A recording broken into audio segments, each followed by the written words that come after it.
evening, everybody. Greetings from the Women's History Conclave. We are here today on this virtual platform to engage in a discussion on Achyut Chetan's book, Founding Mothers of the Indian Republic, Gender Politics of the Framing of the Constitution. The book was published by Cambridge University Press in 1922. Dr. Chetan, a hearty welcome to you on behalf of the conclave. This book talk will be chaired and moderated by Professor Swati Ganguly. A warm welcome to you too, Professor Ganguly. The Women's History Conclave, as you know, is an online platform we started in 2020 for engaging in different aspects of women's history. We try to work round the year by inviting historians and social scientists and young researchers to speak on our platform. We organize lectures, book talks, panel discussions, and even informal addas. The month of March holds a special significance for us because on 8th March we commemorate International Women's Day, and the entire month of March is observed globally as the Women's History Month. We are sorry that we could not hold any event earlier this month because of our own personal preoccupations, but it is better late than never. The year 2025 marks the 75th year of the Indian Republic, the 75th year of the journey of the Indian Constitution. The year also marks the completion of 50 years of the publication of the Towards Equality report, the report prepared by the Committee for the Status of Women in India.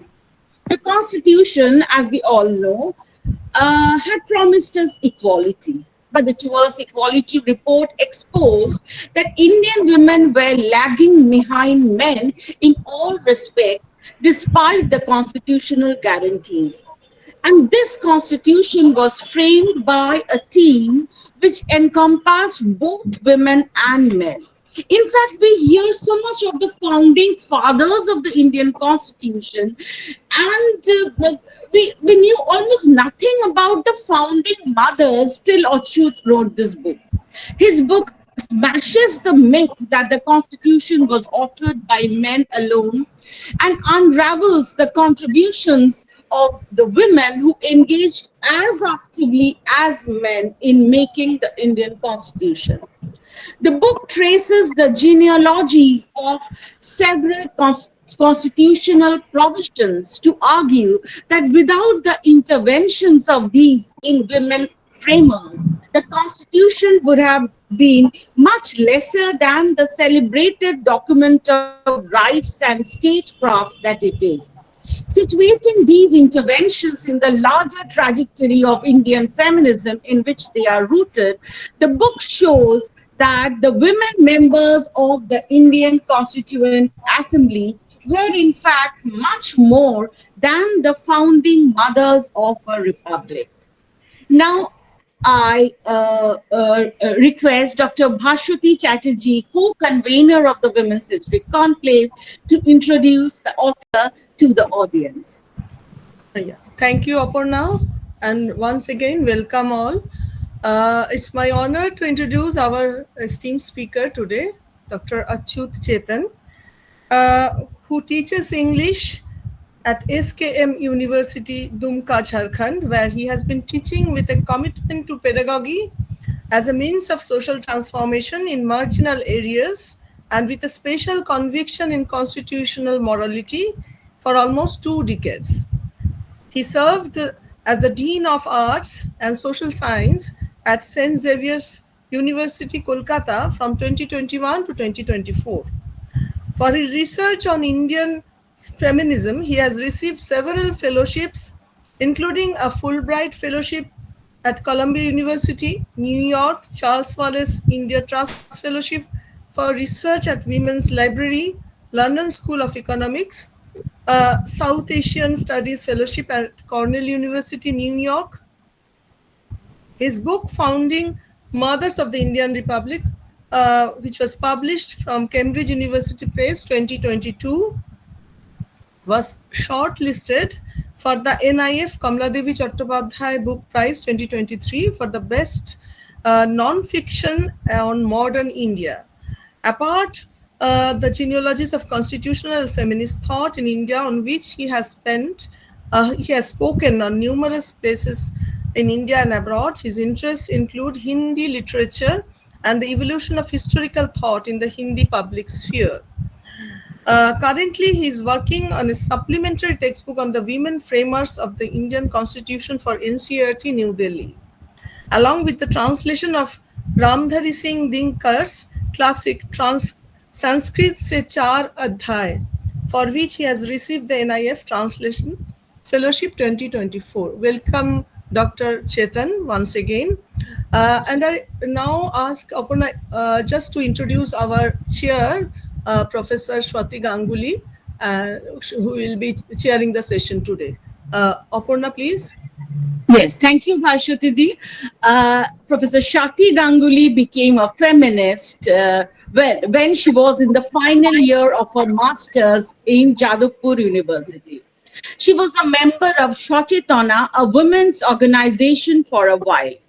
Her doctoral dissertation is a Foucauldian feminist reading of Renaissance drama. Swati Ganguly is professor of English at the Department of English, Viswa-Bharati. She teaches feminist theory, women's writing, Renaissance, and Rabindranath Tagore and his times. Swati received the Charles Wallace Fellowship for Translation Studies in 1996 at the UEA Norwich and the New India Foundation Fellowship in 2011.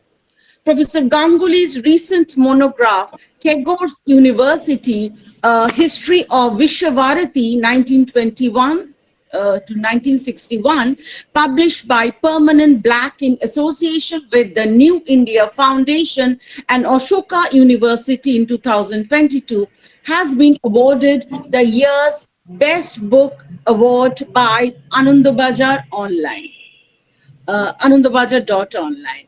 Now, over to Shatidi. The floor is now yours. Please take charge and initiate the discussion. Thank you, Shatidi. Thank you, Aparna. Well, it's a great pleasure to be here and amongst most few known faces and mostly unknown faces. It is a great pleasure for a number of reasons. I have known Achyut's work for almost 2 decades, a little less than 2 decades, when he was working on this as a research. And I have to say that his was the first of its kind. We hear, as I've got a news today, of a book which is being launched with a great fanfare, which says it is meticulously researched and so on. But this book is being published in 25, and Achyut's book came out in 22. So it was the first of its kind. It has been referred to by not just academics, Constituent Assembly, constitutional studies scholars, by lawyers, but also a very important politician and the head of the state. What has been lacking really is a kind of interest by feminists. I don't wish to refer to as women studies scholars, and we'll talk about this in a bit. But welcome, Achyut. The storm and the power cuts notwithstanding, you're looking very fresh from Jharkhand, and we hope that there will be no power disruption. So the format is this: I will ask you 2 questions, and then you can wax eloquent on that, and then I will intervene and ask you 2 more questions, and then we will see if we'll go along that way. So it's not really a Q&A, but let us say, like, broken into components which are queries, which would basically leading questions.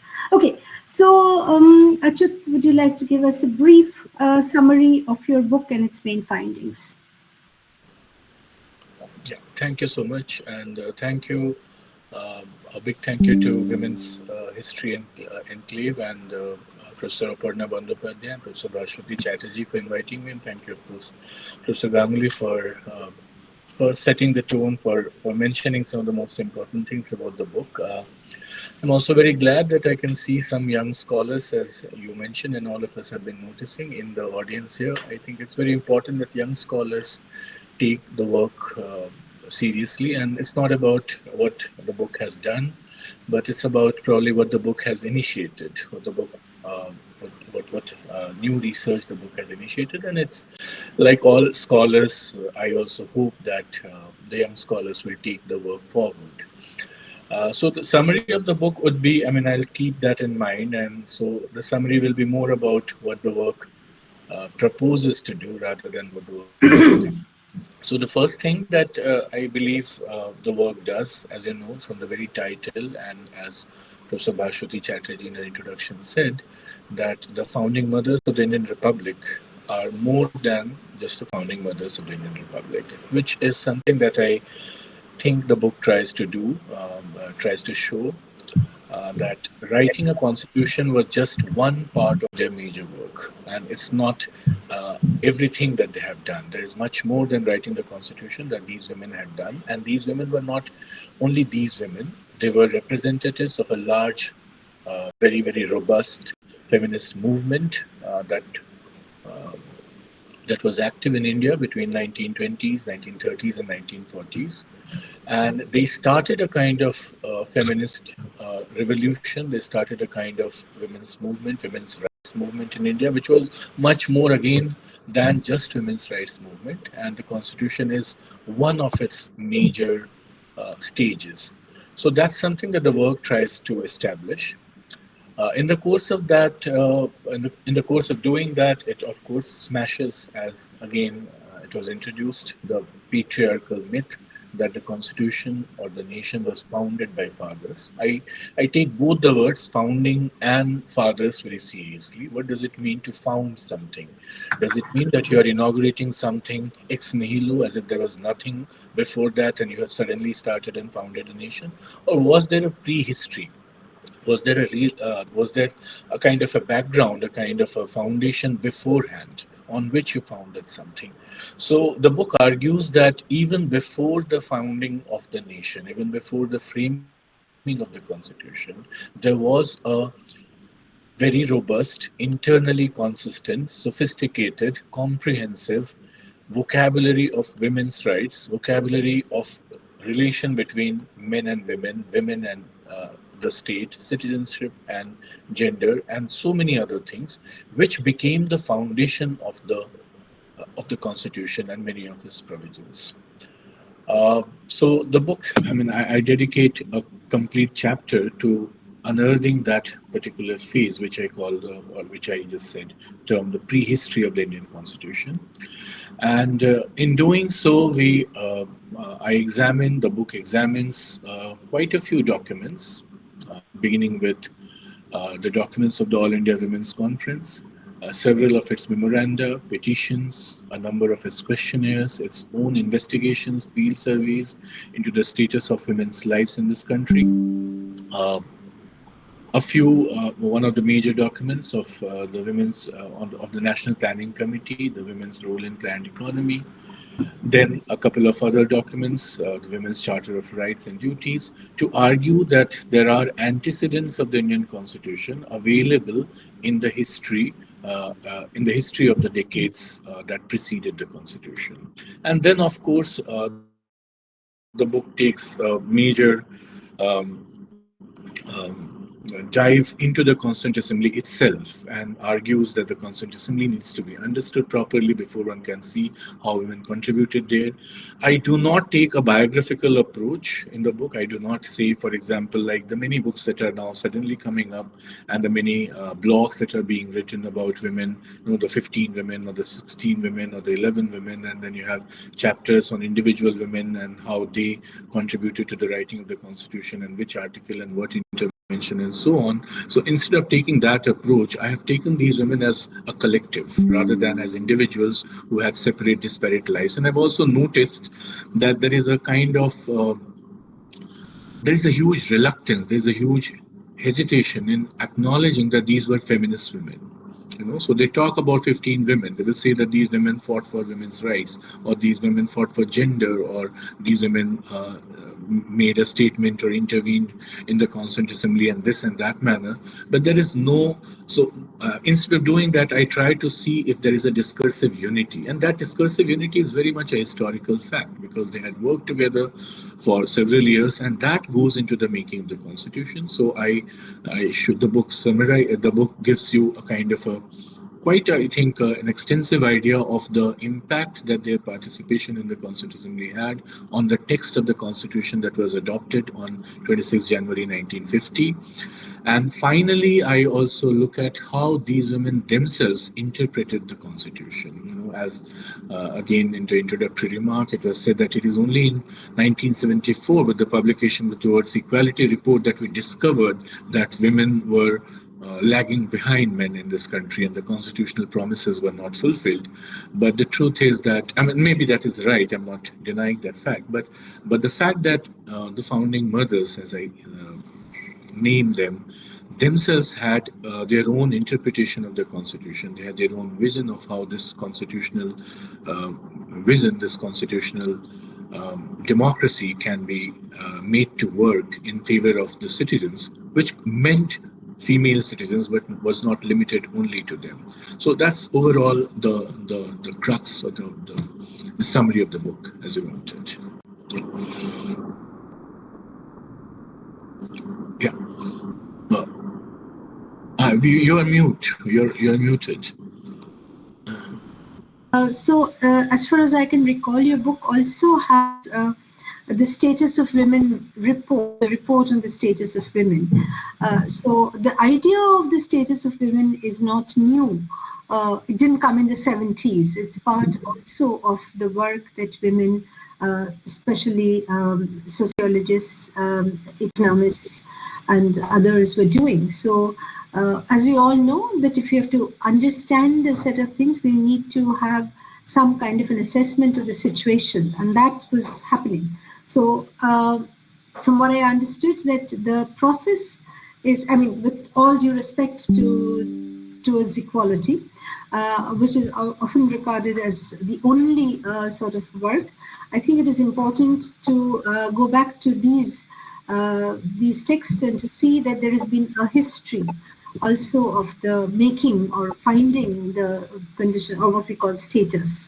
I have listened to Binati talk about towards equality, and I have heard how she began doing this work, she focused on statistics. This is probably not the forum to discuss it, but I think it's important to stress, Achyut, that this was a concerted effort, and it was part of a larger policy. It was not something that was imposed on. That's how the status report came across, as it came about. So this was not something like that. Right. So this is just by way of aside. Okay. If I'm allowed, just 1 minute. I mean, just 1 minute, maybe, if I can say. One has to remember that this is also for the audience here. This is also the 50th year of the Towards Equality report, and the Towards Equality report, or the Committee on Status of Women, would not have happened had there been no constitution.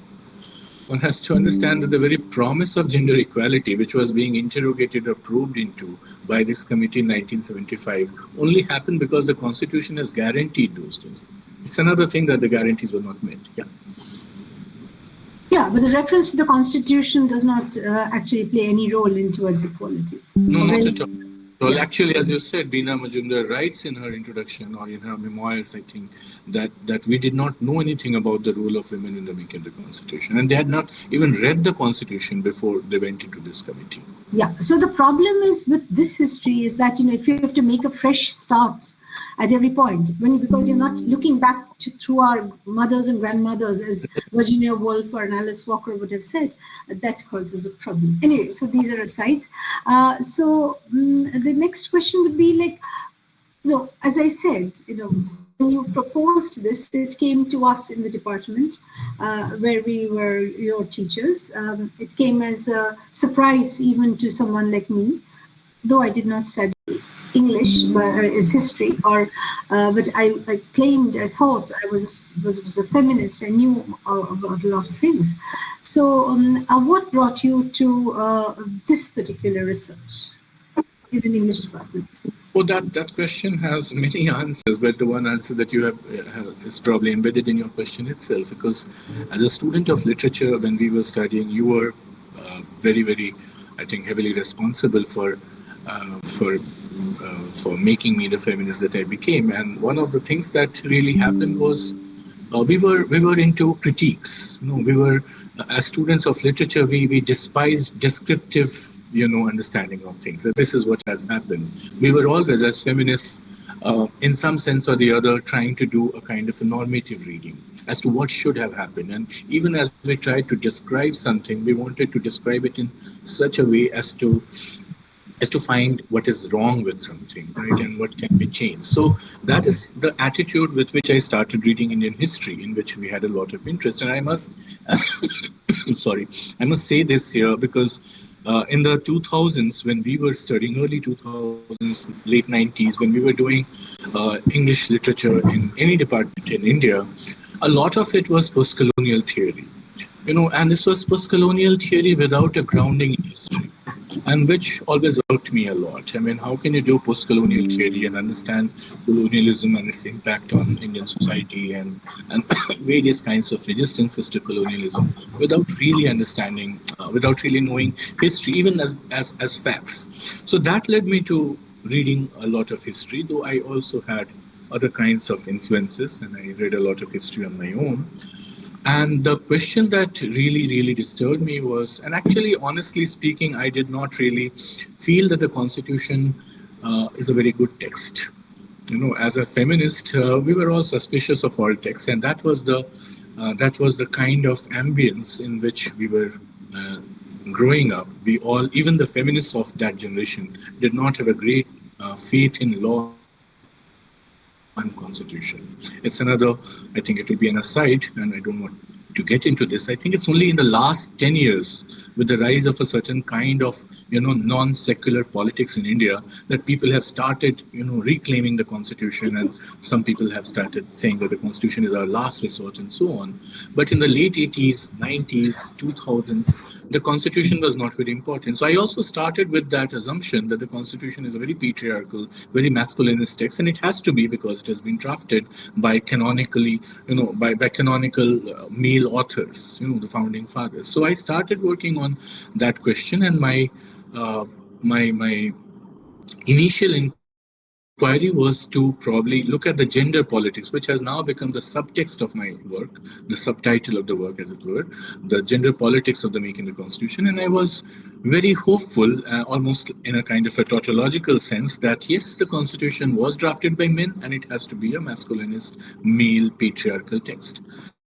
So that's how I began as a literature student. Why I extended my readings of feminist literary text to legal text or historical text is something that I probably did in a kind of inspired way. I did not really, maybe I was, I don't have an answer to that question, but I did think of the Constitution as a patriarchal text. I thought of the Constitution as a sexist text.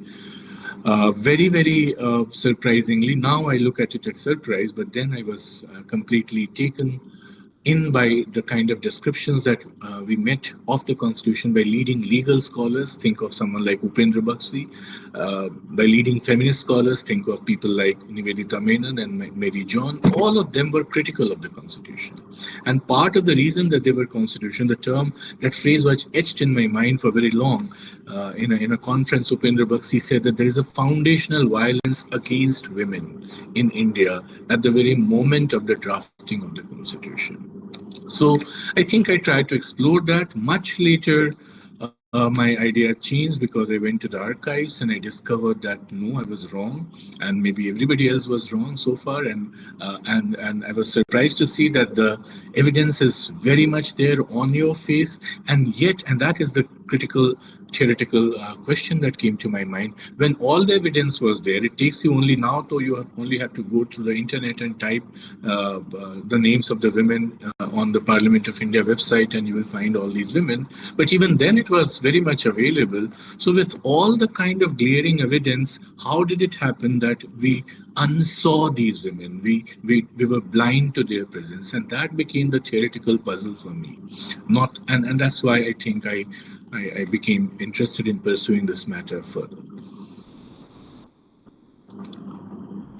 Yeah. Right. So I believe one of the things which was told to you by historians is that even if they were there, they were very few in number, right? So it is a question of what impact could few women have in a majority dominated by very well-known politicians, scholars, statesmen. What role could they have had? Did they really have anything like an active contributory role, or were they just there as, sort of token presences? It was a question which bothered you very much, and this was also one of the things whose answer, to the best of my knowledge, very few very well-known post-colonial theorists, political theorists, did not have. Would you want to tell us about what Parthoda did?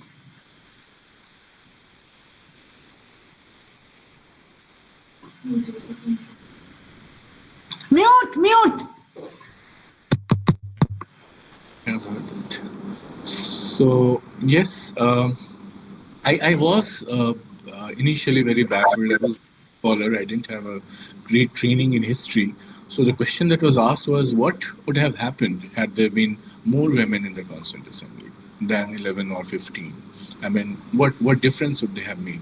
You see, the thing is that when we talk about women's agency, we always think of women as lacking in agency, women as passive recipients of, orders given by other, women as executioners, but the policies were made by other people. That's the founding fathers' syndrome that we had.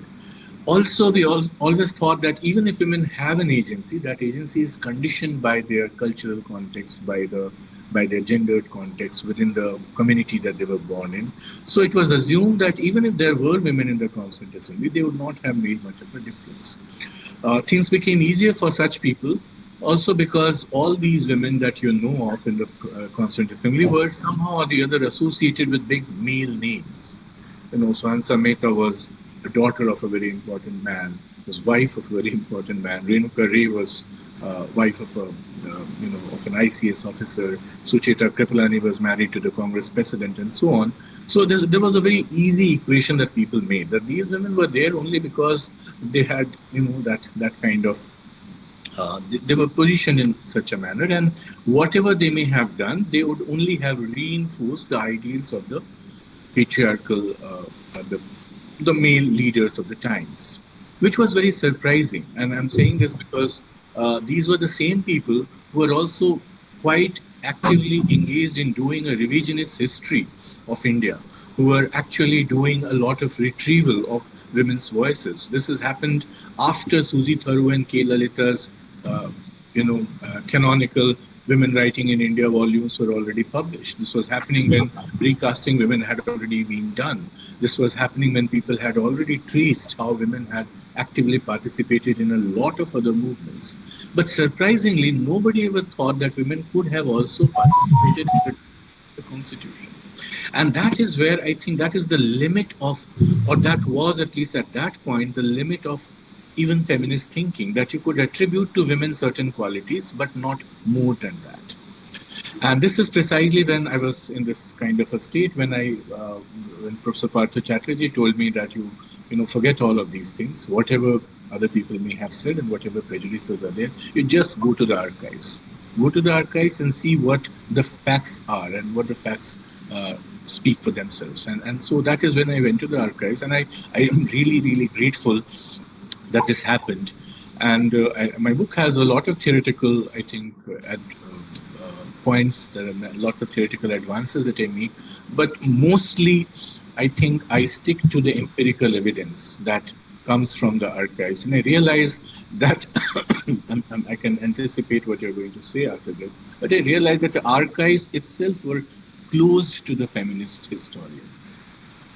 And you did not even know that there is an archive like this. Right. So, is that the closure of the statement? Yeah. Yeah. Okay. So, the obvious question would be, if the Constituent Assembly debates, were they already published? Yes, the Constituent Assembly debates were published in 1955 or 56. They have been there in multiple volumes. You can see it in my father's old library since time immemorial. We grew up seeing them in my house. But nobody ever bothered to find if there are women inside on the pages of the Constituent Assembly debates. Right. So there was published account which would have documents of women speaking, women intervening, women's presence is felt, and that is something which is there for all public. Right. So when we talk about archives, Achyut, the archives to which Professor Partha Chatterjee said that it was important for you to go, and also the clues which Professor Shudipta Kobiraj gave you and your conversations with Gayatri Spivak while you were in Columbia. What is the archive, therefore, that we are, which sort of contributed? I have two related questions. One is it possible to say, is it possible to think that there exists an archive or archives exist and one can just go and access archives? Or is archive something that, it's like a clue game that you keep moving from one to the other and you discover that this could become your archive, an archive which only a particular researcher would be able to discover for herself or himself and therefore, be able to incorporate that? And how exciting is it to find such an archive? Thank you so much. That's a very difficult question and would require a lot of self-reflection on my part. I mean, I can only speak of my own experience, and I've not theorized archives per se, but yes, you are absolutely right. I did not have a given archives, or I believe no historian of Indian Constitution has a given archives. And the archives that were made the official documents in the history of Indian Constitution, the Constituent Assembly debates, were not sufficient. So if you look at only the Constituent Assembly debates, you might come out or come away with the misperception that women played a very meager role in the assembly, because women did not speak very much on the floor of the assembly. So you don't have many transcribed records of their speeches in the Constituent Assembly. So I think what happens is, that's where I think our training as literary scholars, feminist literary scholars, I think that helped me. I could see there is a kind of a theoretical theater in the Constituent Assembly. I could see that the Constituent Assembly is a very gendered space. And in this gendered space, you need to have a kind of, I try to, I'm not saying maybe I'm making things up now because it's thinking in retrospect, but at that point, even at that point, I realized that one has to understand that these are women in a very specific gendered, let me say, captivity. And they can perform only in a certain manner. If they need to perform, they need to make an impact in an assembly like this, they will have to find what are the strategies they could have taken. And the answer was found very soon when I discovered that these women were present very much in the committees of the Constitution. There was a letter which I discovered, I think in 1946, when the Constituent Assembly elections were being held. So there was this letter between Amrit Kaur and Hansa Mehta, in which Amrit Kaur writes that they are electing members of the Constituent Assembly, and we are very few. Maybe we'll never get elected to that. But let us try to get elected even to one or two committees of that. And that's when I started looking at the committees. And so it became very easy it's easy for anyone to guess, because in committees, women have a greater say. Because in committees, you don't have hundreds of men staring at you and shouting at you and speaking at the top of their lungs. In committees, you don't have to walk through the entire parliament and go and subject yourself to the scrutiny of so many men's eyes and so on. And in a committee, you can simply write a note and say that this is my position. In a committee, you can form a bond with the person sitting next to you. So the committees became very important. And then I think this is something that nobody has, I should not claim that, but I believe it requires more work. We need to understand the space of the Constituent Assembly in a better way. We do not really know the dynamics of space. We do not really know the dynamics of the various layers of decision making that took place in the Constituent Assembly. What was the how did these things happen? So I think that is something that I started doing, and the archives started changing for me. And I started making my own archives. I must also add here, she's not here, I was told that Professor Jerry Fox is here. So I remember I saw Jerry's archives. So, Professor Jerry Fox had written, if you remember, one of her landmark books, Women in Modern India.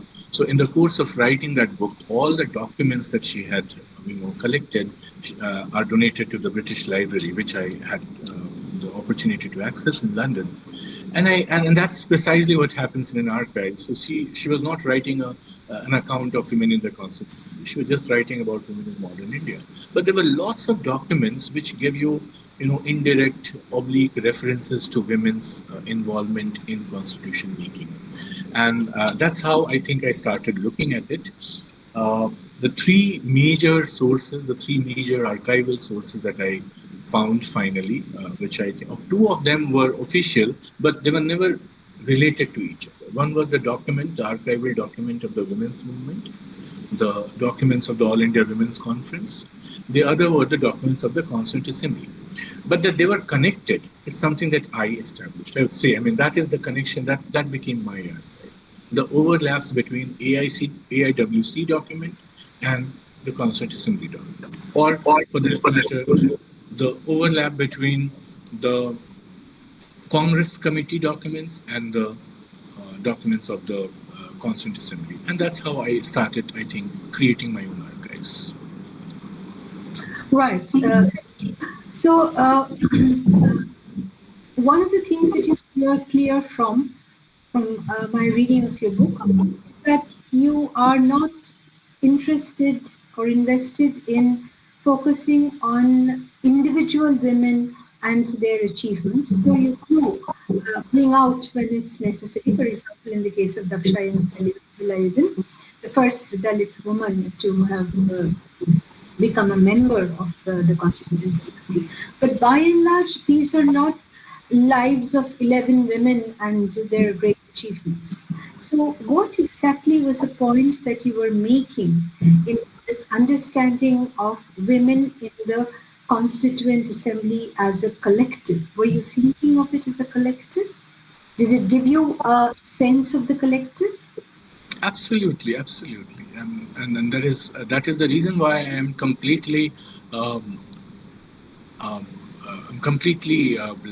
completely love the title Founding Mothers, because I believe that they were a collective. They were founders of the Constitution. They were gendered female founders of the Constitution. They were feminist founders of the Constitution.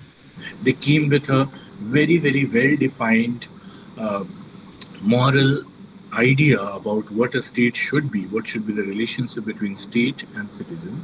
So there is no doubt in my head at all as to why we need to work on them as a collective. Of course, they are all individuals. And that's, I think, the crucial, that's always a paradox for feminism, when you have to think of a woman as an individual, but all of us who have worked within post-structuralist theories, we also know that all of us are also subjects. One becomes a woman.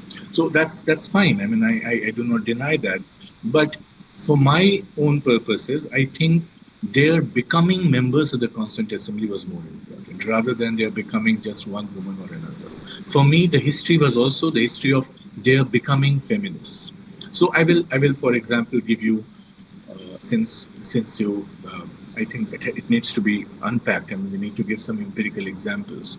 So between 1927 and 1939, the Indian women's movement had started imagining the nation as an economy. And when they started imagining the nation as an economy, they started imagining the individual as its basic unit.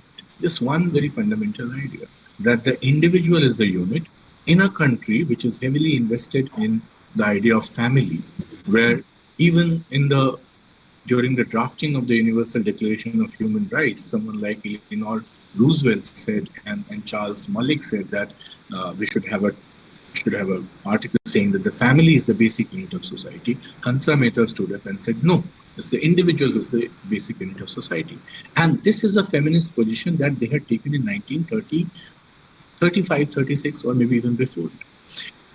When you translate that position into, or when you map this position onto the idea of the nation as you imagine, right? And you think of the nation as a place where, with all your constructive abilities, with all your what Amartya Sen calls the capability of the individual, with the kind of skill set that you have, with the kind of autonomy that you have, decision-making power that you have, the sovereignty that you have, all of that, then you try to reconstitute the nation. And this is a nation, we have to remember, which is being imagined by various other sets of people. This is also the same time when Hindu nationalism is at its peak. Hindu nationalism, which was glorifying Hindu family in a big way. Similarly, there was a kind of the two-nation theory. The imagination of Pakistan was also based on the same idea of the family. So here, this was happening. And so when these women came to the constitution making process, all of them came that we have to persist on making sure that they do not take away this fundamental position from the making of the Constitution. If there is one fundamental principle that informs almost all the debates in the Constituent Assembly, I would say that is the ideology of the ideology.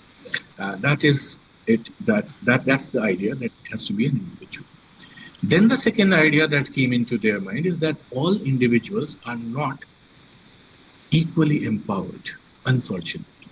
There are gendered and caste variations, discriminations, which have resulted in the fact that some individuals are more powerful than others. And women... Sorry, Achyut, not class.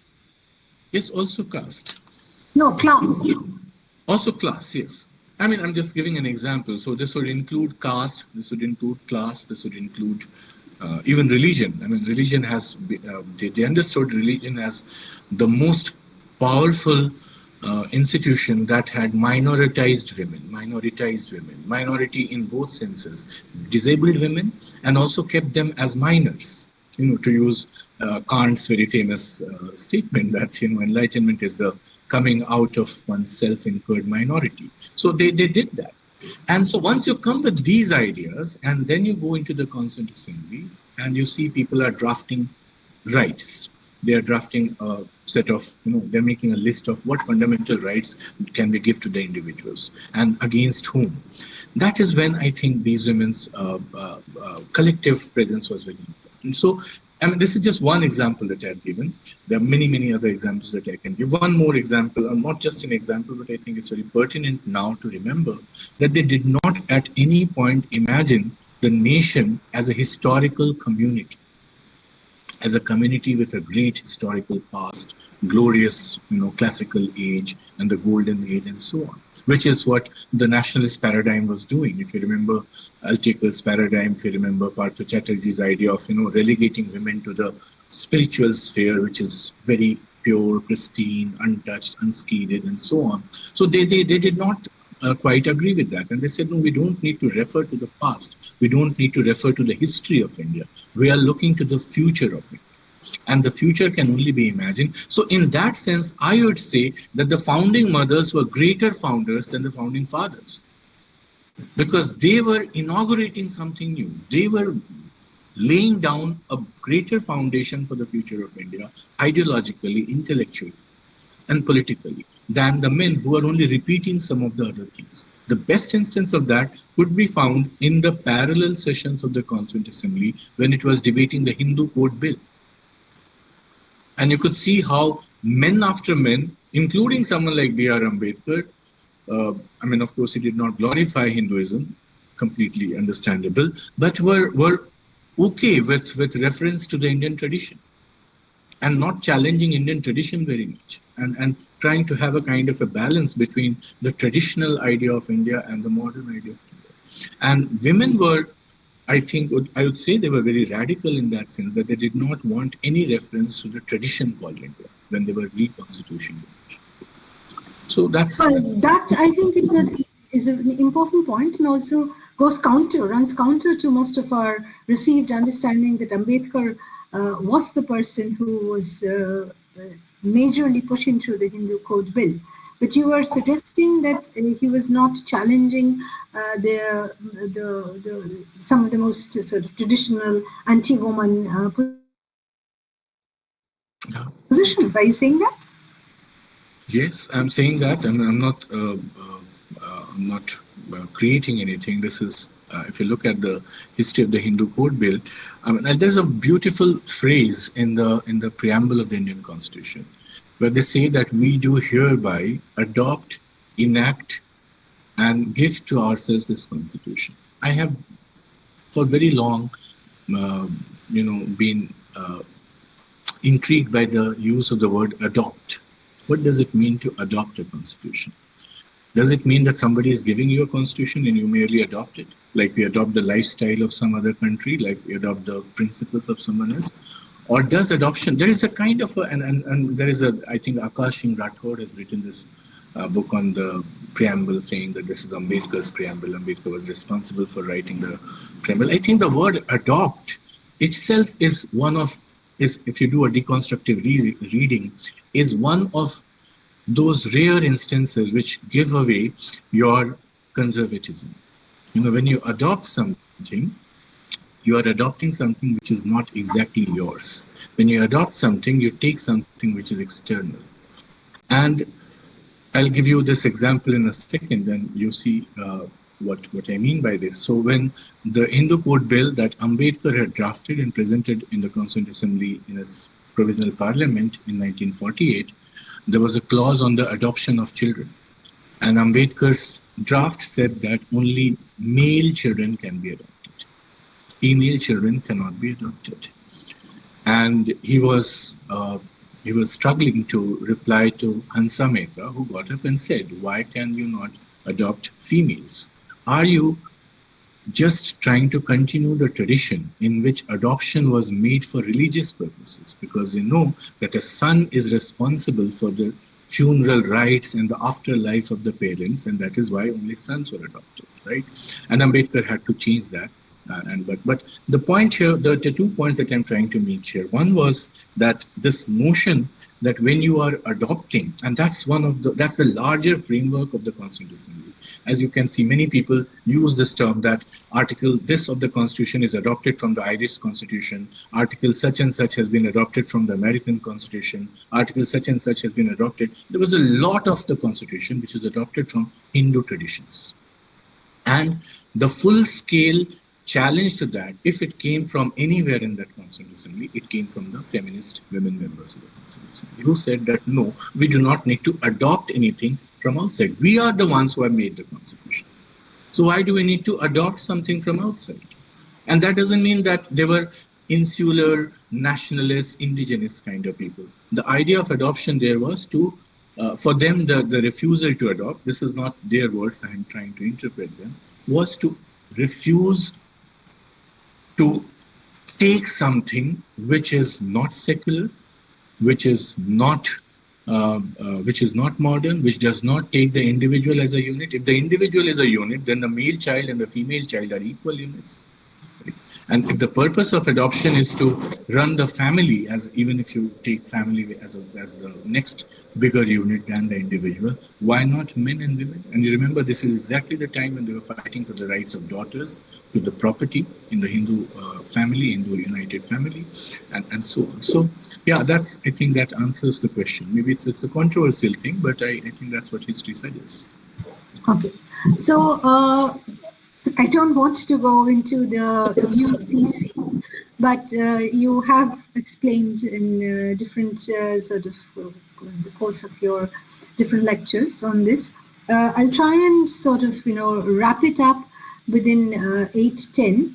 So my last question two last questions. One would be, and this is an idea which Taputi Guhtakutta, who is a very important historian of art, not art historian, once made recently at Kala Bhavan, where she spoke about the field and the discipline.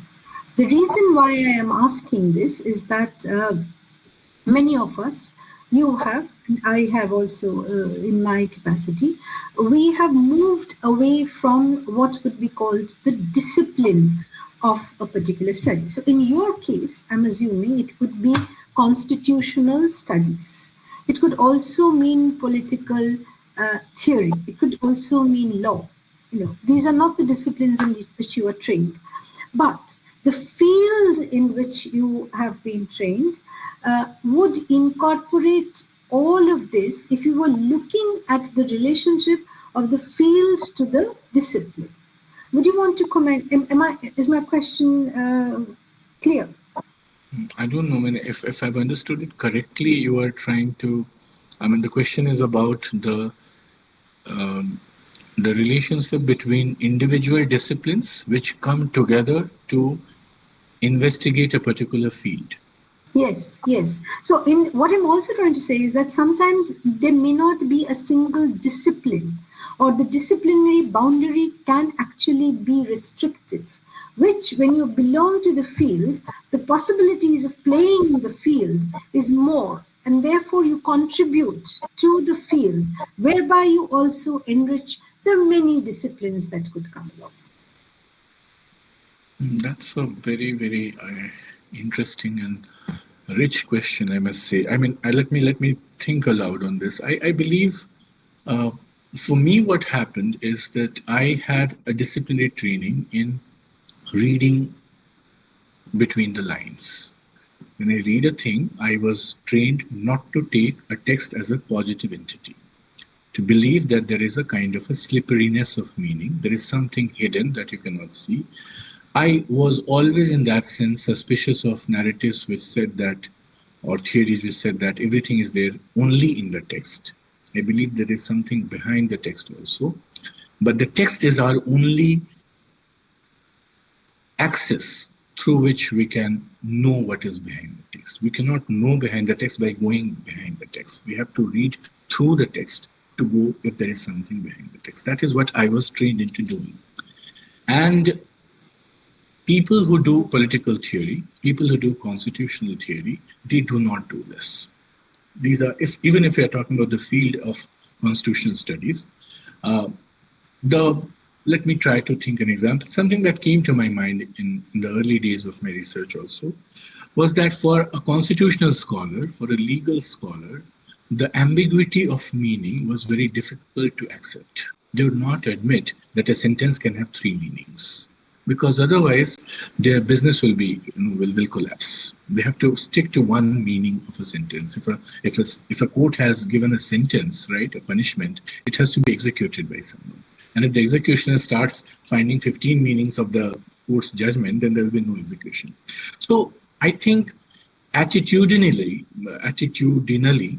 the constitutional scholars were not looking into the text from various perspectives. They were happy. They would be more than happy if they could find even one meaning of a thing. And as scholars of literature, we would feel very unhappy if we found only one meaning out of something. We needed to find at least 2 or 3 meanings. And being a feminist reader, we were always suspicious of the meaning which was already given to us. The conventional meaning was never acceptable to us. I'm not saying that the conventional meaning was wrong. I'm simply saying in our politics, it was not the meaning that we would like to believe in. We would like to find if there is a possibility of another meaning. So what I could have done, or I probably did, was I brought into the field of constitutional studies the training of that particular discipline and started disagreeing with what they had been saying, started disagreeing with the concreteness of the archive that they had already legitimized. I started disagreeing with the meanings of the words that they had given, say, for example, the word adopt.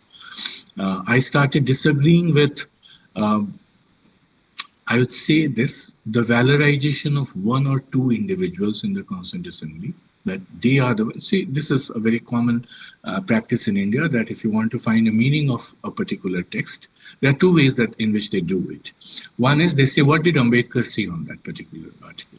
Right? So they go back to the Constituent Assembly, fine, and then they say that during the debates in the Constituent Assembly, Dr. Ambedkar had said that. And the other thing they do is they find a contrary opinion, randomly handpicked from that. I found both of them to be, I could not agree with both of them. I thought there has to be a political intentionality, which will club, which will be the lens through which I will lift my quotation. Even if I have to lift a quotation out of that huge corpus of Constituent Assembly, this is what I will do. So that way, I think I brought into the field this practice of, or I try to bring into the field this practice of asking uncomfortable questions to other disciplines that are not trained to doing that. Just as I was doing it with literary studies, post-colonial literary studies, that you do post-colonial literary studies without a grounding in history. That's as absurd as it is for a constitutional law scholar to read a text without trying to see that it can have a word can have more than one meaning. So that's, I think, what I did with the field and with my discipline. I don't know if... Yeah, it does. It's interesting because it also suggests that, all of this is a process. It's not as if it's a thing with which you come ready. So that is precisely what I would understand would transform the researcher, the individual researcher, in doing a research. A research is not something which is given and that you already know. It will also transform you in the process of doing the work, whatever work that you're doing. Yeah, unless it is not transforming you, but you're not really giving your everything that you have to the research. This is my take on research, having done my research, by which I don't mean a PhD. So I think it's a transformative research is a transformative agency. I would say, and for a man to be a feminist, I think calls for a greater transformative agency. Would you agree to that, or would you say that feminism is really just a political positioning, and therefore it should be accessible to everyone? Your personal experience may have had different things to say. This is really the last question I'm putting to you. You've had many responses to your text by constitutional studies people, by legal studies people, by people who probably teach history. I don't know, but this is the first one in which it says very clearly it's a women's history conclave, assuming therefore that it is also a feminist conclave. How have feminists responded to your work, which you began off as a feminist work? This is provocative, but I suggest go into a provocative answer to this question. There are two kinds of feminism, to my mind, in India. One is a feminist who is a feminist in every field. So here's a feminist scholar, I'm not naming anyone, X. A feminist who is a feminist political thinker, who is also a feminist historian, who is also a feminist literary critic, who is also a feminist filmmaker, who is also a feminist film critic. That is a feminist who is a feminist from top to bottom, through and through. And there are other kinds of feminists who are primarily economists and they do feminist economics, who are primarily historians, but they do feminist history, who are primarily literary critics, but they do feminist literary criticism, and so on. The first group is a group. The first is a conclave. I'm sorry, I'm not referring to this conclave as a proper noun, but the first one is a kind of, to my mind, is a kind of institutionalizing of feminism in India. And they have almost a kind of a very comprehensive idea of the interrelationship between all feminist takes on all things possibly Indian. That's one. That is the institution of feminism. It has its own hierarchies. I'm just stopping short of saying that it has almost become patriarchy. And there is another feminism which happens in smaller pockets, in which a person who is scholar of, say, who is a scientist, has a feminist approach to things, has a feminist approach to science, who is a media person but has a feminist approach to media. There's a feminist who is a novelist, who is writing novels but has a feminist way of writing novels, and so on. So, I mean, this is how I have, in the last 5 years, been able to process my understanding of, or locating myself as a feminist. I'm a man, as you said, a male feminist. So I don't have a position, a feminist position on everything in the world. I know my limitations. I cannot have, I'm being very frank here. I know sexuality is a huge, very important, enormously popular, and very, very significant issue in feminist theory, but I do not engage very much with that. You do not engage with sexuality? Not very much. Okay. Right? I do not engage very much with feminist economics because I don't know much economics. I do read some Amartya Sen and Martha Nussbaum and maybe a couple of others, but I am not a feminist economist. So similarly, my own location has given me an idea that I can limit myself only to certain forms of feminism and let the others do the other forms of feminism. Fortunately for me, the book has been, or my work has been received well enough by these smaller pockets of feminists, say feminist historians of a certain mold, feminist legal thinkers of a certain kind, feminist lawyers, some people in feminist literary criticism also, for whatever it is worth. But the larger institution of feminism has not.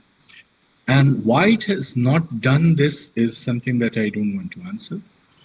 One reason could be that I have questioned in my book the feminist acquiescence, the feminist, the deliberate, I would say, or if not deliberate, the oversight of feminism in the context of women members of the Constituent Assembly. I find that maybe that could be one reason, or whatever be the reason, I'm not qualified to answer that. Right. That really is sort of brings the formal questions that I had in my mind to a kind of close. If there is something that I have missed out, then you can. This is your moment to intervene and talk about it. Just one issue that you think you could have spoken about, and which has somehow not been addressed in the course of this discussion. Is there something that you would want to say? I'm sorry. I think we did a lot of discussions, very important, but we did not talk very much about the book itself.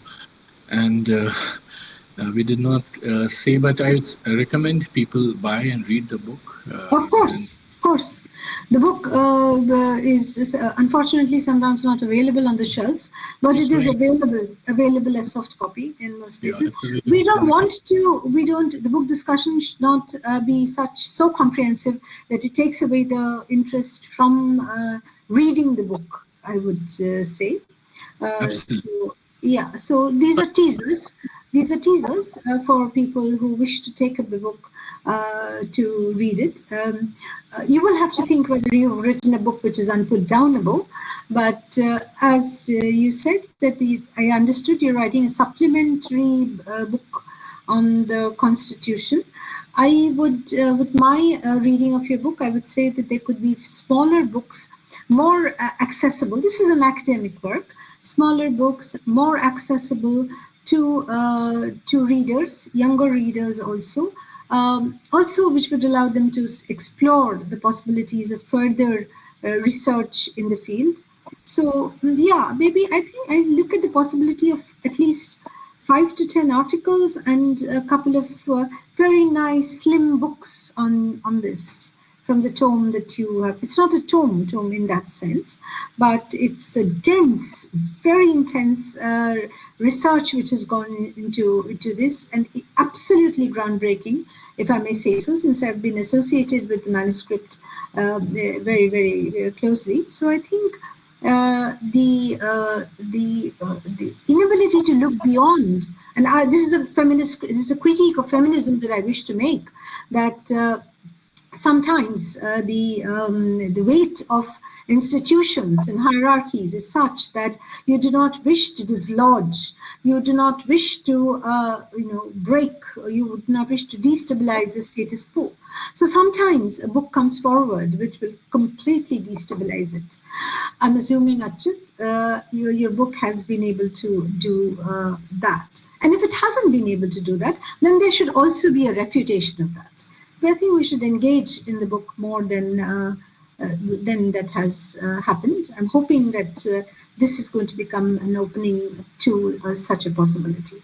Now we'll open up this. It's exactly 8:10. We started at 7:10.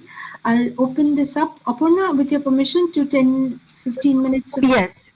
questions. 10, we can have this interactive session till 9. Okay, Oh. I mean, not, I mean, Okay, so yes. we're not rushed. Okay, Okay. we're not rushed. Okay, let's. We have long sessions on the conclave, long interactive Okay, sessions. that's great. So Achyut, be prepared for another round of sort of questions and answers, and especially this, not from me anymore, but from the young people who have who joined, who have dwindled, people, whoever. Thank you so much for your very probing questions, and I'm looking forward to more probing questions now. Yeah. Yeah. Okay, I think Bhashwati has a question. Yes. Oh, no, not. I just. Bhashwati, please set the ball rolling. It's a good thing. No, it's nothing like a question, because I was, I haven't, it's sorry to say that I haven't gone through your book, but I'm very interested because some portion of your book is similar to my PhD work also. So I have also been, I have gone through AIWC files, the history of the making of the Hindu Code Bill, and what type of conversation or debates that arose in the Constituent Assembly while passing the Hindu Code Bill, while blaming Renuka Ray as a Brahmo Brahmo women who have no idea of Hindu Shastra, and she is arguing for women's right of property, etc., etc. So sometimes it happens that we have the women's movement. Sometimes they have quoted Shastra to cut the argument of the Shastra. It was a technique just to. In fact, when the communist women in Kolkata, when they were making any campaign again in favor of the Hindu Code Bill, Sarojini Naidu was also there in a meeting, and in front of them they saw the Marwari businessmen. They were trying to just make a chaos and make the meeting abandoned, something like that. And after all, it was the great personality of Sarojini Naidu and Monikuntala Sen. She remembers that how they tamed the hooligans, and the meeting was started. But later, when they published some leaflets while quoting Shastra, just to make it, and I think Renu Chakraborty, she remembered that we have to, because they were communists, still they have to quote Shastras to make public understand why they are asking for women's right to property, as it was already given in the Shastras, but somehow it was later on the British misjudged, and so it was gone. So sometimes they had to look back to tradition just to make their argument that it was already there. That's the one thing, and they have to face so much criticism. And it was the AIWC. Sorry, am I audible? Yes. Yeah. So AIWC, year after year, in their annual conferences, they have took resolutions. Just as you said, it was a prehistory of constitution that, but they were then asking for a uniform civil code, which later on, I think it was abandoned. And can you just, can you please, what is your take on this? Why they have to leave the uniform civil code? They were saying that, I think I just missed the term. It was not a uniform civil code. It was then called common civil code. Yeah, right. Yeah. So that's all. Yeah. Nothing else. Yeah. Yeah, thank you so much. I think it's a lot of questions packed into that statement. One is about traditions. When I say that they were not, I did not mean that they were not using tradition. I simplified that they did not think of tradition or tradition as the foundation of the constitutional politics they were engaged in. We have to understand that making a constitution is a different thing from other forms of politics, because when you are making a constitution, you are drafting the principle of the nation. The constitution is not just ordinary law in the making, but it is about the principles on the basis of which this law will be made, the fundamental law of this nation will be made. So the principle or the method on which they built their interventions in the Constituent Assembly did not think of tradition as a rational choice. They thought that we need to make a constitution on the secure foundation of reason and rationality. There are problems with rationality too, as we all know, but rationality has to be the more important guiding force than tradition. The question of Renuka is very easy.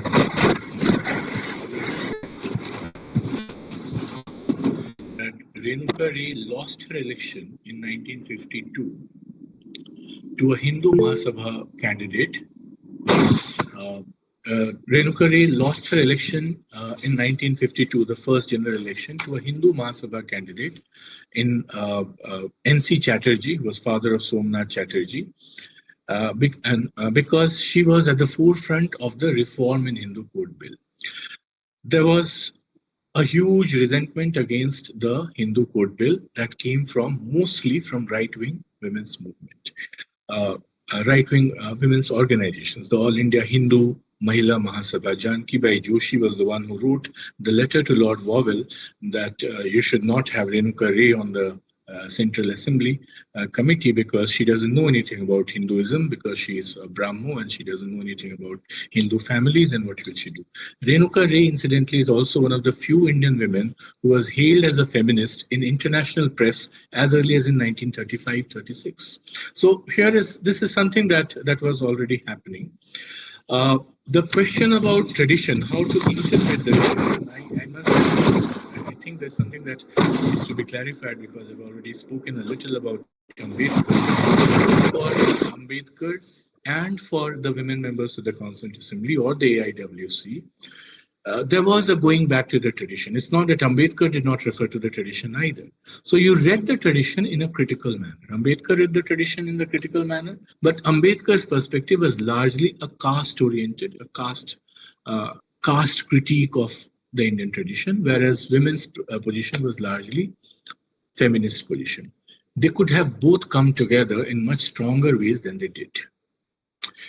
There was a document that Renuka Ray had prepared for the Constituent Assembly and for the Hindu Law Committee in 1945, which was a kind of a history of women's rights, in which all Somebody's mic is on. Could you please mute yourself? Mute your mic. I mean, I cannot identify the person whose mic is on. I mean, my screen is not showing, but I think there's a lot of disturbance because somebody's mic is on. Okay, please continue. Sorry. So that. Achyut, sorry. It seems like your book, your monograph is very close to your microphone. It's the turning of the pages. Are you referring to pages? We have written down notes. That is maybe, so that is very close to. But okay, can you put it a little away? I remove করে দিয়েছি, ফেলে দিয়েছি। ফেলে? না ফেলে দিইনি, মানে remove করে দিয়েছি। Yeah. So I think এবার দেখো the sound এটা. Yes. Achha. Okay. Yeah. Okay, now. Yes. So all the questions that, yes, Swati, you were talking about the Hindu Code Bill and AIWC's participation in that. So most of the arguments that the Hindu Code, they were making in favor of Hindu Code Bill when they were drafting the Hindu Code Bill, which was done with a lot of support, not from Ambedkar, but largely from B.N. Rao and Kitty Shiva Rao, and a lot of, as you said, communist women and communist men. who were involved in the making of the Hindu Code Bill, and there were, of course, AIWC women also. They had a few. I mean, all of us know widow remarriage, child marriage restraint bill, adoption, property law, and so on. These were at the core of personal laws in India, which affected women's life in India. And so what they wanted was to find common elements of all the personal laws in this country, which are progressive on these issues, and to make a code bill, and make a code out of that. So it was not a uniform civil code, it was a common civil code. The distinction between uniform and common is something that we have missed all through our historiography classes, because a common thing is something that everybody can share. A uniform is something that can be imposed from the top. So women never gave up on their demand for a common civil code, although for some odd reason in the Constituent Assembly it became uniform civil code. One has to look at, I'm giving this argument because I think we have not yet spoken at all about secularism, but you cannot talk about Hindu Code Bill, you cannot talk about the Common Civil Code without talking about women's position on religion per se during the debates in the making of the Constitution. So the debate on Article 23, for example, fundamental right to free practice of religion. Hansa Mehta and Amrit Kaur wrote a major note of dissent against that. When they discovered that it was initially even accepted by the Fundamental Rights Subcommittee. So there were a lot of other issues, adoption being one, inter-religion marriage being another, rescuing of Muslim women from Hindu territories and Hindu women from Muslim territories. All of them have to be brought together. And that is why I think the word that we should use is discursive battlefield, rather than one issue or another. And only then we can have a complete understanding or a more accurate understanding of what was their position on any one of those issues. So that's something that I think we need to remember. As the other thing that, your question has given me an opportunity to talk about that is the question of the resistance that they faced. You said that they faced a lot of criticism. They faced a lot of criticism. They faced a lot of hostility during the making of the Constitution. They faced a lot of hostility even in getting elected to the Constituent Assembly. We have already talked about the example of Renuka Ray. You can think of Dakshayani Velayudhan's election to the Constituent Assembly. She was opposed. Her election was opposed by everyone. Right-wing people, left-wing people, male, men, women, men from the upper caste, men from the Dalit communities, everybody opposed her election. And it is, I recently discovered a letter that Dakshayani had written to Sardar Patel. I wish I had got that letter when I was writing the book, in which she tells very clearly in 1946, when she got elected to the Constituent Assembly, that I'm very glad that I have been elected to the Assembly, and now I look forward to working with my women colleagues from the AIWC in the drafting of the Constitution. Something which looks very odd to people now, because we talk about intersectionality, we talk about how Sharmila Regi has, I'm forgetting this, sorry, I may be wrong about the names, but there are lots of histories which say that the AIWC was a very anti-Dalit organization, which was an upper caste organization and so on. But by 1946, they were already changing their position. Caste was becoming a central thing for AIWC itself. Dakshayani Velayudhan was being in a sense was co-opted, and not co-opted. I mean, she was introducing new ideas to the AIWC, just as Shati said. Then the Constituent Assembly also transformed the members of the Constituent Assembly, just as a research transforms a researcher. Participating in the making of the Constitution also transformed a lot of feminist positions that these women had. I think that answers and also maybe extends the discussion to more areas. Thank you so much, for clarifying this, because there are some myths that AIWC only they spoke for the elites or some welfare measures, not real grounded feminist ideas. I don't know what is a real grounded feminist idea. But they were also taking measures for the. I have gone through, because it's been a long time, so I have already I have trying to forget, but I am forgetting some things. But they are asking for the time of the workers, women workers in the mine, and so many measures they were taking resolutions in these yeah, One of the major activities of the AIWC was to fight for labor rights of women. labor rights, right, to, right. to expand the fields of activities in which women can be economically employed, the right to work, equal pay for equal work. They were writing consistently to the Right. International Labour Organization. Shanta Ray, who was the AIWC person to talk to the ILO, was single-handedly responsible for many amendments to the ILO drafts, ILO chapters. So it's very, I think. It would be totally unfair to say that the AIWC was only limited to social reform and education and home science and so on. Right. Madhumita Mojumdar has raised a hand. So Madhumita, yes, you could come in, please. Yeah, a very good evening. And of course, thank you, Swati and Dr. Chetan for this wonderful, dialogue that we had. I wouldn't say this is a question, I just wanted to have a sort of a clarification. Like, when you were talking about this women, the founding mothers, and you said that you don't want to look at them individually because, in all probability, they were sort of related to somebody or the other.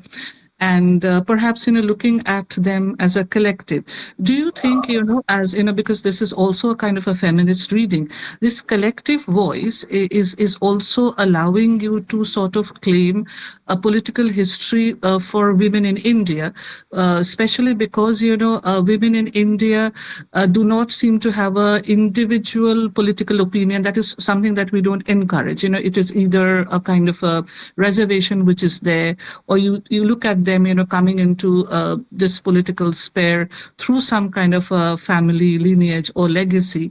So perhaps, as common women, and as women who are not looking at this whole idea of being feminist from the elitist point of view, but as women who probably want to have access to certain principles of, which could be legal, which could be even a kind of a common space. Do you think that, your argument of this collectivity is also helping in that? That is one. And the other that I wanted to also know that, when you're talking about imagining a nation especially, which seems to be a very patriarchal idea, were these, when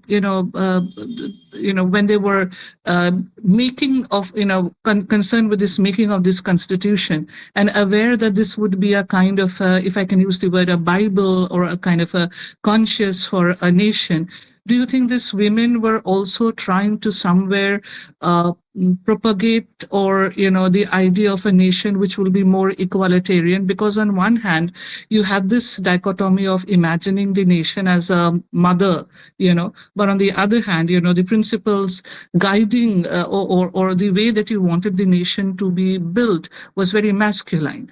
So do you think these women had this in mind? And of course, Dr. Chetan, I would also, like to, personally thank you for even, thinking about these women, because personally, because what I believe, we keep on talking about women in number of spaces, but the political self is something that we always overlook. So that is what I wanted to know. Thank you. Thank you once again for those brilliant questions, and they open the discussion to a lot of things. And I completely agree with you on everything that you have said, except that on the last question, on the question of nation, I will probably want to supplement your ideas with some other things. To give some empirical facts about women as political, I believe I'm audible. Kept the papers away. Yeah. So the first thing that we notice about Indian feminist movement is that it is an international movement from the very beginning.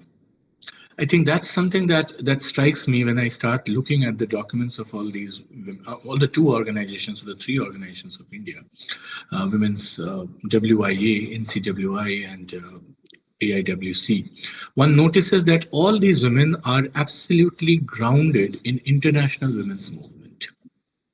They are members of the International Alliance of Women.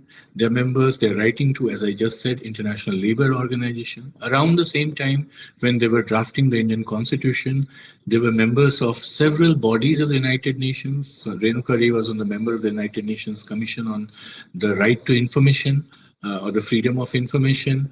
Amrit Kaur was almost like a founder of UNESCO. Hansa Mehta, and she was initially on the subcommission on the women's on the rights of women. Later on, Hansa Mehta became a member of the Commission on the Human Rights, which drafted the UDHR. So that, and it did not happen in one day. The fact that they imagine themselves as political women, as a political constituency, is something that we need to remember. And its history has to go at least as far back as the 1920s. Think of the Round Table Conference, roundtable conferences in which Amrit Kaur and several other women, Jana Rashanavas and several other women participated as women who were participating in the Round Table Conference to decide the fate of colonization or decolonization of India. So these are absolutely political things that we have to do.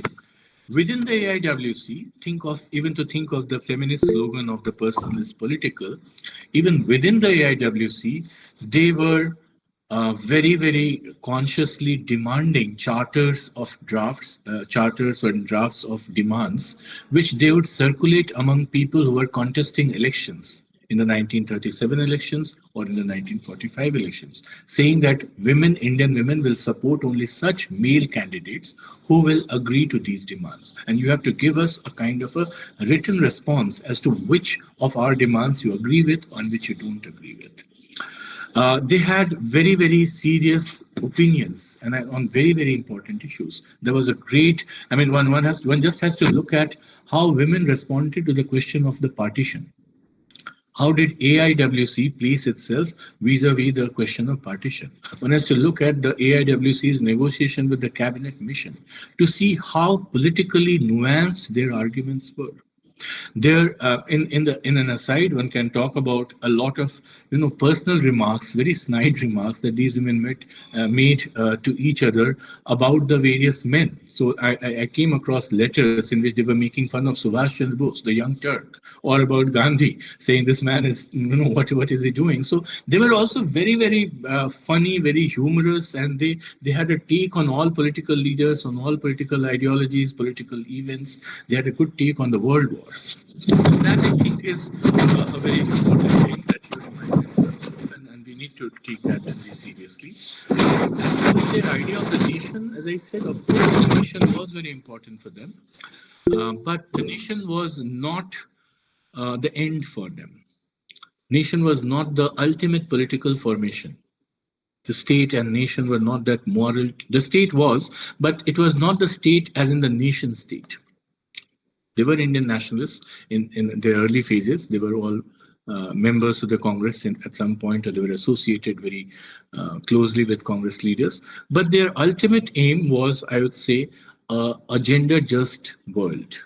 And if that means to revive, and that is why when Hansa Mehta and Renuka Ray were on the United Nations, they were actually arguing for a kind of a mechanism, a supranational mechanism, which will have the power to enforce the Declaration of Human Rights. The human rights that we talk about should not simply be left for the nations to implement. There has to be a body, there has to be some mechanism which is more powerful than the nation state, which can implement this. So the nation was not the end to what they wanted. That is the reason why they did not agree with the idea of the directive principles. They said that a right that cannot be implemented is not a right at all.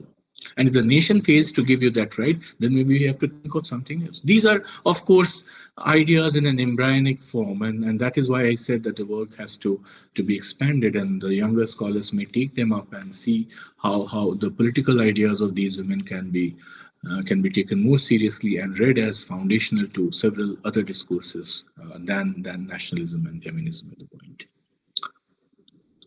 I think that Aparna has raised a hand. Yes.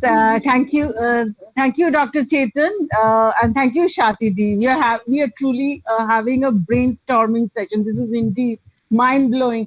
So I just have a question. Like from our school days, we have been taught that Ambedkar is the father of the founding father of the Indian Constitution, architect of the Indian Constitution. And Ambedkar has been reclaimed by Sharmila Rege as a Dalit the pioneer of Dalit feminism. Okay, so well, are you trying to dislodge Ambedkar from this pedestal, or have you has the publication of your book invited any backlash from Ambedkarites or Ambedkarite feminists? No. That might be the initial impression, but maybe I placed myself. Maybe I could not be very clear when I said that Ambedkar is not what Ambedkar is. I didn't mean that he's not an important member. I'm simply saying that the idea that one man can draft the constitution also contains within itself the prejudice that women cannot draft the constitution. So I am not saying that either Ambedkar or Nehru or Patel have drafted this constitution. This constitution is a constitution drafted by the coming together of several ideological viewpoints, several people, great historical actors, all of them committed in their own ways to the idea of justice. You'd be surprised to know even Shyama Prasad Mukherjee was a member of the Indian Constituent Assembly, and a good member. I mean, he was very actively he was a very active member of the Constituent Assembly, and he was part of the Hindu right, which doesn't believe in some senses the secularism that the Constitution espouses. What I mean by Ambedkar, what I would suggest regarding Ambedkar is to, what happens is that,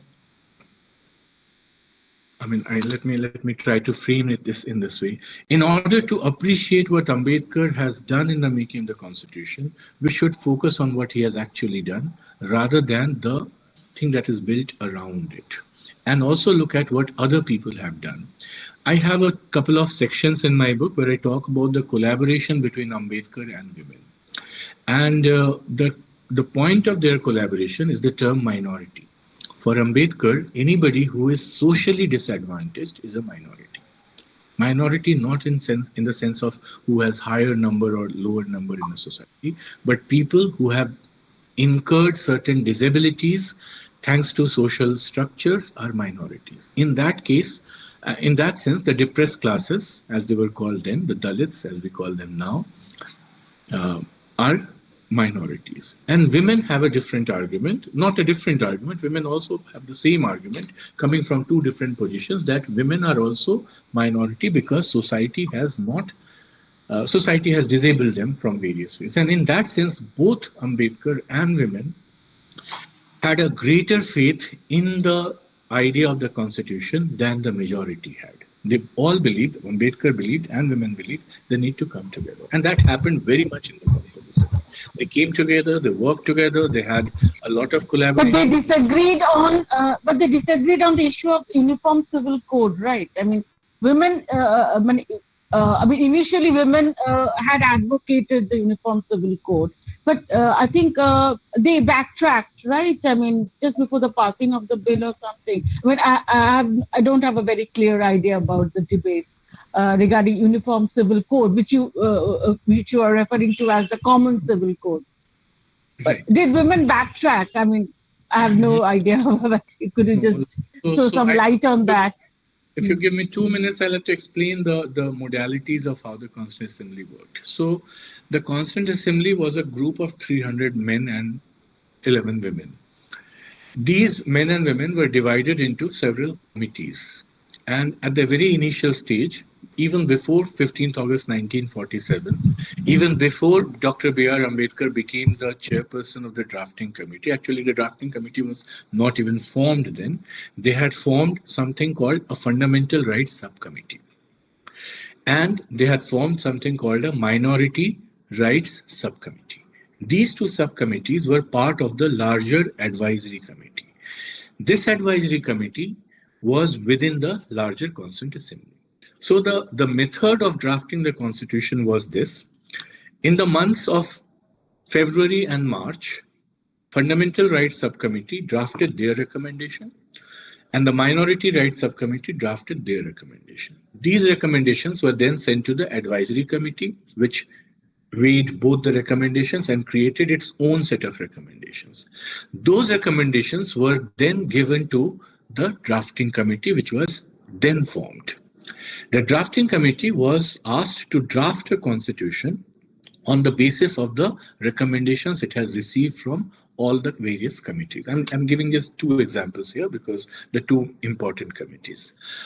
In the Fundamental Rights Committee, there was an agreement that there should be, I would not say there was any uniform civil code, but the Fundamental Rights Subcommittee was quite willing to curtail the jurisdiction of religion, whereas the Minority Rights Subcommittee was not willing to do that. So there was a conflict between Fundamental Rights Committee and Minority Rights Committee. And the Advisory Committee reconciled both of them, saying that we should not have a common civil code in the fundamental rights, but let us relegate it to the directive principles. That was the tactics of deferral. Instead of saying a direct no to the women or to anybody who wanted a common civil code, they said, we don't need a common civil code. They said, we will keep it, but we'll keep it not in the Fundamental Rights Committee, but in the directive principles. That was where women had an objection. And the other trick that they did was that they converted the term common civil code from common to uniform. Throughout the debate in the Constituent Assembly on the Uniform Civil Code, there was this, and one also has to remember, this is a long and complicated history, so I will just very briefly talk about this. One also has to remember that all of this was happening around the time when two major events have taken place. In 1947, 15th of August, we were divided. India and Pakistan came into picture, and there were huge communal violence was taking place in India. So to talk about anything which had to do with Hindu-Muslim relations, so whenever Muslim members had to say something, it became difficult for them. 30th January 1948, Mahatma Gandhi was assassinated, which put so if the partition had put the Muslim voices on the back foot, the fundamentalist Muslim voices on the back foot, Gandhi's assassination put the Hindu extremists or Hindu fundamentalists on the back foot.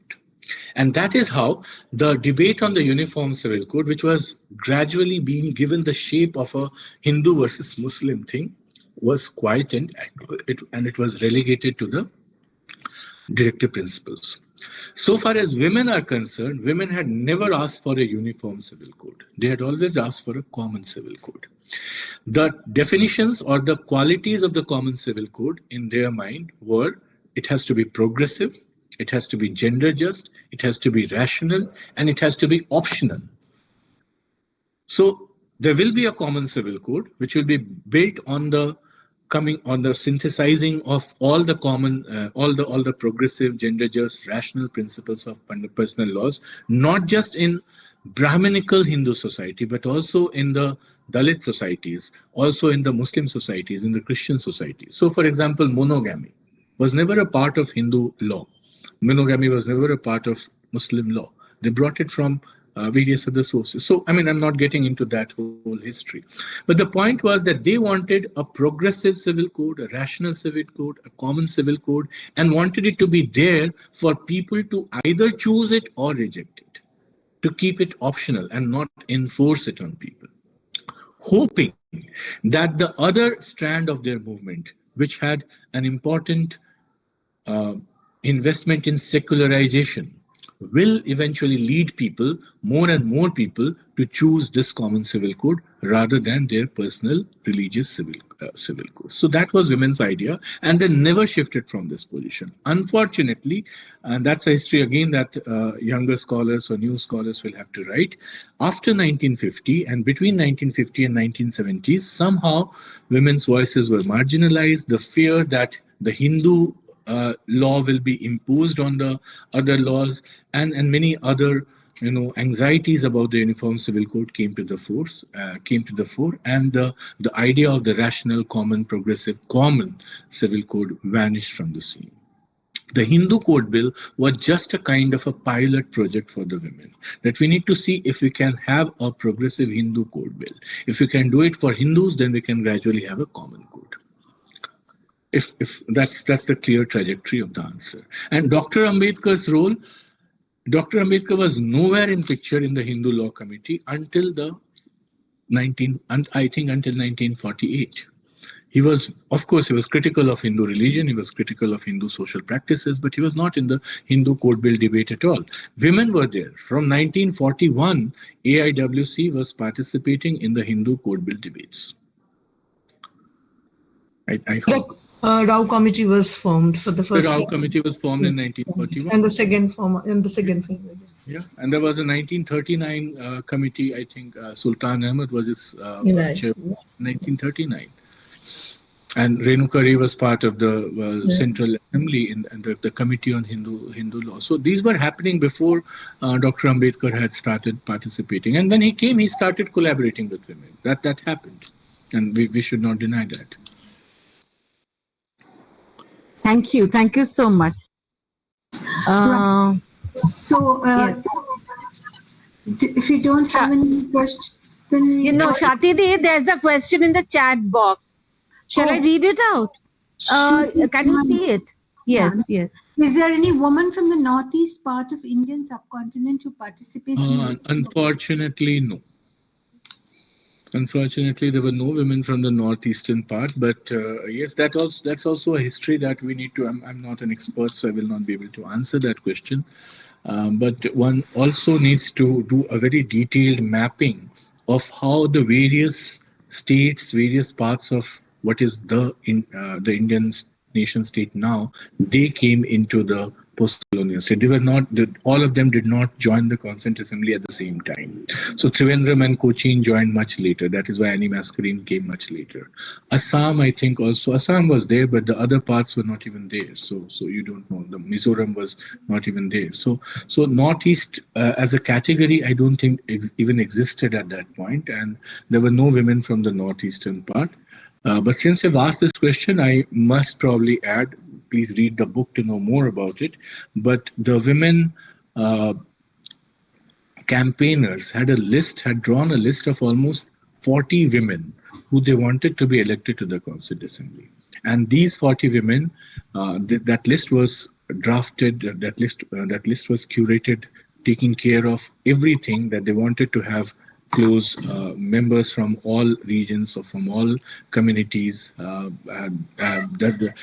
Jaipal Singh Munda actually asked in the Constituent Assembly, why don't we have tribal women in the assembly? So it was, there were some people who wanted a greater representation of women from all parts of the country. But as I said, once again, I'm looking at them as a collective of women who were parties, who were members of the women's movement, rather than just women from any part or any group. Right. So it's almost 9 o'clock, and we've had a very, I think, engaging session.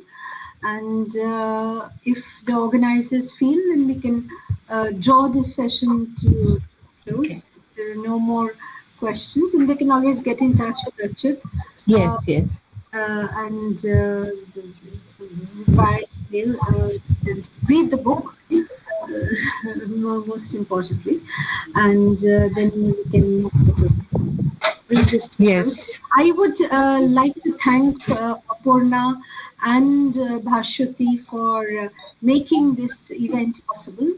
And I would also like to thank Shomisha Dattagupta, who has been in a certain sense instrumental in talking to her friends to get this going. So yes, I think we are working really like the women in the Constituent Assembly as small sort of committees and sort of sororities to form a bigger sort of larger sort of space. And initially, let me tell you, there were many people in the audience, more than 50, I think. So it's been a successful, even in terms of the number of people who joined, and many of them were very young people. People at my place could not join because there would be echoes. So roughly, let us say, around 55 people. So I think that's a good thing. What do you say, Aparna? Yeah. Yes, yes, On an absolutely. This has been a hugely successful session. Right. Very engaging. A lot of questions have come up in the course of the discussions. I think all of us are feeling feeling triggered. I mean, a lot of ideas have come up. I mean, a lot of new ideas, a lot of questions have been provoked by Dr. Chetan. I mean, this was really a wonderful session, and we should thank you both, Dr. Chetan and Shatidi.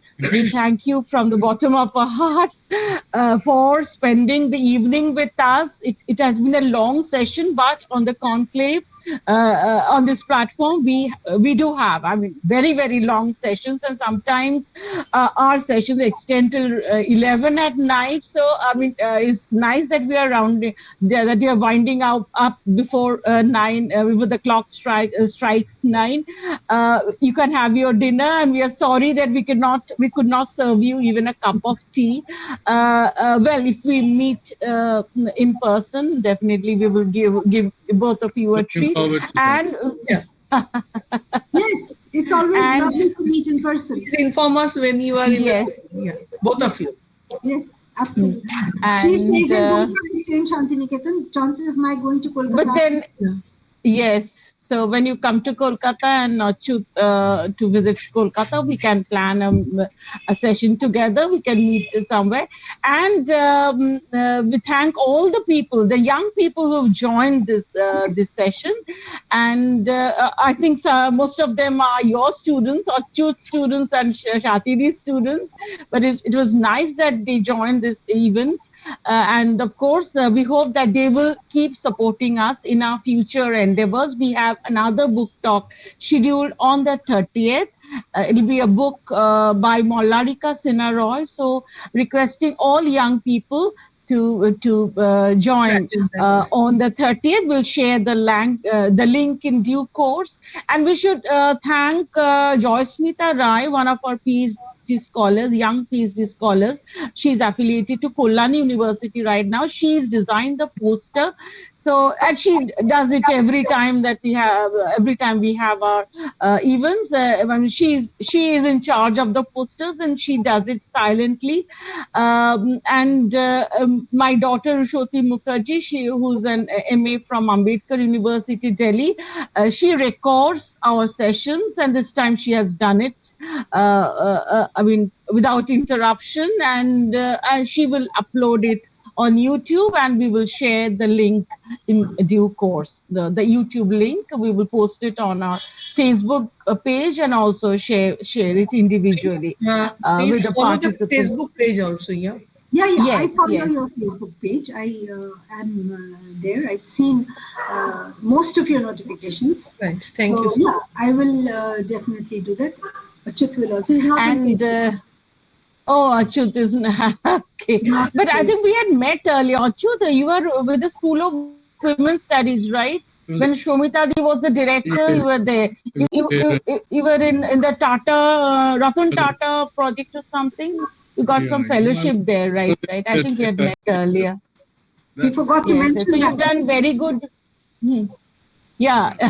Okay. So you've done very good work, and all of us should read your book. I mean, I've bought a Kindle version of your book. I think the hard copy is not available right now. It's out of stock, but the Kindle version is available. So I request everybody who's there now. I mean, only 20 or 25 persons are still there on this meeting. But I'm requesting everybody to buy a copy of this book, Founding Mothers of the Indian Republic, Gender Politics of the Framing of the Constitution. This has been published by Cambridge University Press.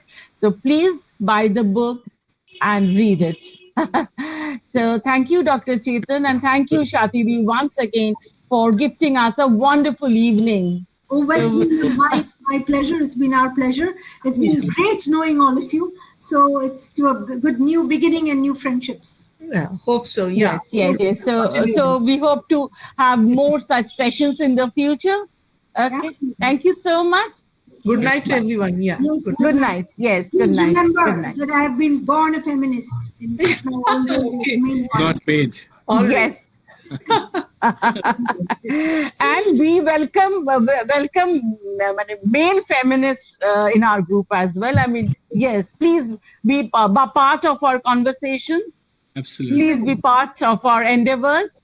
Let us all work together to promote feminist history. Yes, thank you very much for saying that. Yes. Okay, bye. Okay. Bye.